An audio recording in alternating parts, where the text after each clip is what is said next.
Hi all, hope you're well. I'm here to read you tonight's bedtime story. And tonight, Pot Pickers, it is The Smartest Giant in Town by Julia Donaldson and Axel Scheffler. One of my favourites, one of my children's favourites, and I hope it'll become one of your favourites as well. Let's see. Okay. George was a giant, the scruffiest giant in town. He always wore the same pair of old brown sandals and the same old patched up gown. I wish I wasn't the scruffiest giant in town, he said sadly. Here's George in his patched up gown with his sandals, and there's everybody else who seems to be smarter than him. Poor George. But one day, George noticed a new shop. It was full of smart clothes. So he bought a smart shirt, a smart pair of trousers, a smart belt, a smart stripy tie, some smart socks with diamonds up the sides. Ooh, fancy. And a pair of smart shiny shoes. Now I'm the smartest giant in town, he said proudly. Oh. George left his old clothes behind in the shop. He was about to go home when he heard a sound. On the pavement stood a giraffe who was sniffing sadly. What's the matter? Asked George. It's my neck, said the giraffe. It's so very long and so very cold. I wish I had a long, warm scarf. Cheer up, said George, and he took off his stripy tie. It didn't match my socks anyway, he said, as he wound it round and round the giraffe's neck. It made a wonderful scarf.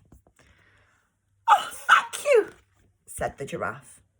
As George strode towards home, he sang to himself, my tie's a scarf for a cold giraffe, but look me up and down, I'm the smartest giant in town. Great. George came to a river. On a boat stood a goat who was bleating loudly. What's the matter? Asked George. It's my sail, said the goat. It blew away in a storm. I wish I had a strong new sail for my boat. Poor goat. Cheer up, said George, and he took off his new shirt. It kept coming untucked anyway, he said, as he tied it to the mast of the goat's boat. It made a magnificent sail. Thank you, said the goat. That looks pretty cool, doesn't it, that shirt? George strode on, singing to himself, my tie's a scarf for a cold giraffe, my shirt's on a boat as a sail for a goat, but look me up and down, I'm the smartest giant in town. Bless George. George came to a tiny ruined house. Beside the house stood a white mouse with lots of baby mice. They were all squeaking. What's the matter? Asked George. It's our house, squeaked the mother mouse. It burned down and now we have nowhere to live. I wish we had a nice new house. Cheer up, said George, and he took off one of his shiny shoes. It was giving me blisters anyway, he said, as the mouse and her baby scrambled inside. The shoe made a perfect home for them. Thank you, they squeaked. George had to hop along now, but he didn't mind. And as he hopped, he sang to himself, my tie's a scarf for a cold giraffe, my shirt's on a boat as a sail for a goat, my shoe is a house for a little white mouse, but look me up and down, I'm the smartest giant in town. Aww. George came to a campsite. Beside a tent stood a fox who was crying. What's the matter? Asked George. It's my sleeping bag, said the fox. I dropped it in a puddle. Look, can you see him dropping it in the puddle? I wish I had a warm, dry sleeping bag.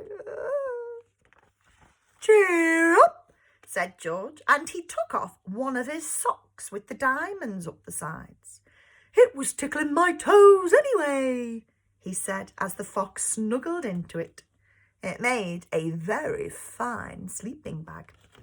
Oh, thank you. Look at Snug Fox. George hopped on, singing to himself. My tie is a scarf for a cold giraffe. My shirt's on a boat as a sail for a goat. My shoe is a house for a little white mouse. One of my socks is a bed for a fox.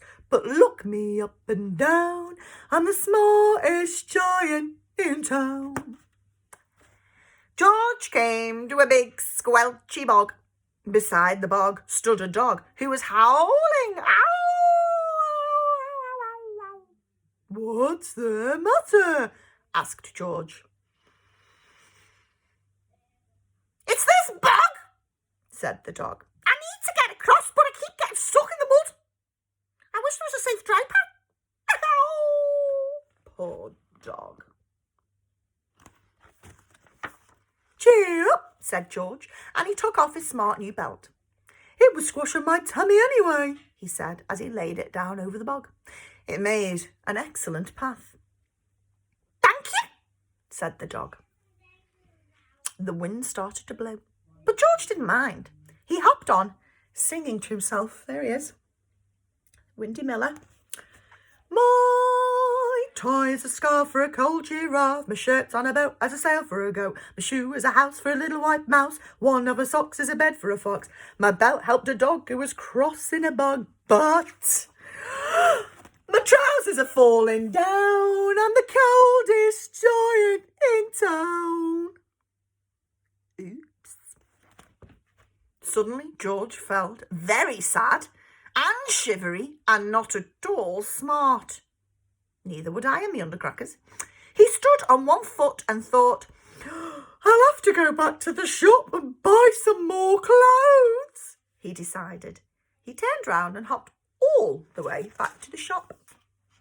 But when he got there, it was closed.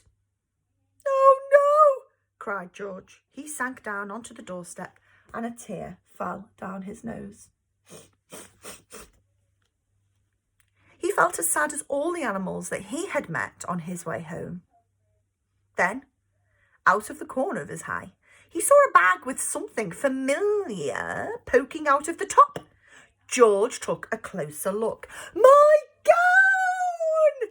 He yelled. My dear old gown and sandals. George put them on. They felt wonderfully comfortable.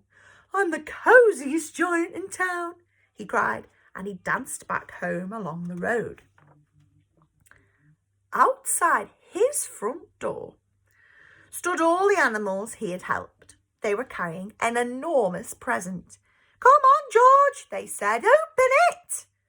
George untied the ribbon. Inside was a beautiful gold paper crown and a card. Look inside the card, George, said the animals. George put the crown on his head, like that, and he opened the card, which looked like this. Shall I read it to you? It says, your tie is a scarf for a cold giraffe. Your shirt is on a boat as a sail for a goat. Your shoe is a house for a little white mouse. One of your socks is a bed for a fox. Your belt helped a dog who was crossing a bog. So here is a very fine crown to go with the sandals and gown of the kindest giant in town. Oh, I love a good ending, especially when it's a happy one. That was so lovely about how somebody was very, very thoughtful and very selfless and gave things away to people who were in greater need than himself. And he was recognised not for being the smartest giant in town, that didn't matter, but for being the kindest. How lovely. I hope you enjoyed it. I enjoyed reading it to you. I hope you're all staying safe. I hope you're all keeping well. We miss your little faces in school. We really do. We can't wait to see you soon. But as long as you're well and you're happy, then we're happy too. Okay, folks and gang and everyone else. See you soon. Bye-bye.